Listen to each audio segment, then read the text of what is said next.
Bonjour à tous, je vais vous faire un cours sur les notions pour la qualification nitrox élémentaire.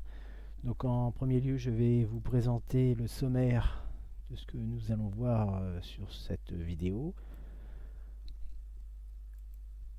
Alors, je vais faire une petite présentation des notions sur le nitrox.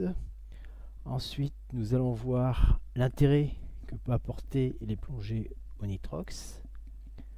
Ensuite, nous allons voir les risques que ça peut engendrer. Nous allons voir ensuite l'organisation des plongées, dans tout ce qui est planification et utilisation. Après, nous allons voir le matériel adapté à ce type de plongée. Et nous allons finir par la réglementation sur le nitrox. Voilà. Donc, on va attaquer par la présentation. Alors, on va commencer par la notion de base. Donc, tout le monde plonge. Donc, tout le monde plonge avec un gaz qui est l'air ambiant. Donc, l'air est constitué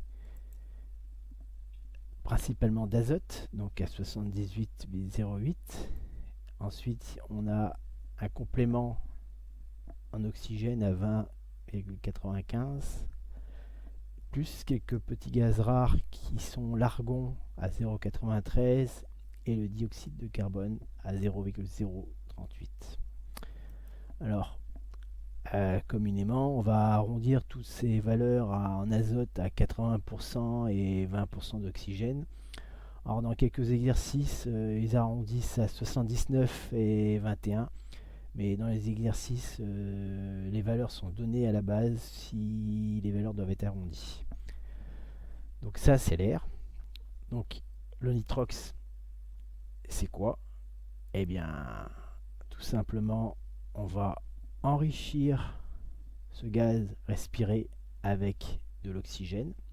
Et donc comme c'est un pourcentage, si on augmente la proportion d'oxygène, on va donc réduire automatiquement la proportion d'azote. Et donc si vous plongez avec un gaz à 25% d'oxygène, donc l'azote va descendre automatiquement à 75. Si vous mettez 30% d'oxygène, l'azote en aura 70. L'oxygène à 35%, vous aurez 65% d'oxygène. Et 40% d'oxygène, 60% d'oxygène. La dénomination. Alors, le nitrox, pourquoi nitrox? Tout simplement, ça vient des termes anglo-saxons, donc nitrogène qui est donc l'azote, et l'oxygène, donc là il est écrit en français, mais normalement il est censé être écrit en anglais. Si vous réduisez ces particules et vous raccordez ce qui reste, ça vous fait un nitrox. Voilà, c'est très simple.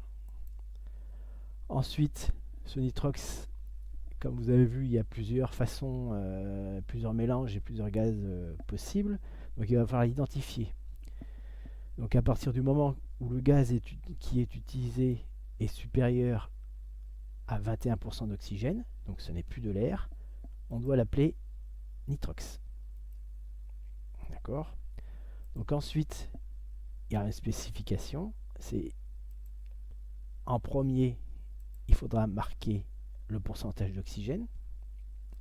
Et en deuxième, il faudra marquer évidemment le pourcentage d'azote. Donc ce qui nous fera, donc si vous utilisez un mélange enrichi à 30% d'oxygène, donc ce mélange, ce gaz s'appellera tout simplement du nitrox 30-70. Donc 70, pourquoi?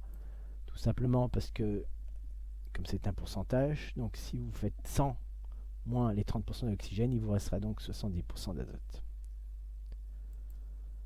Voilà.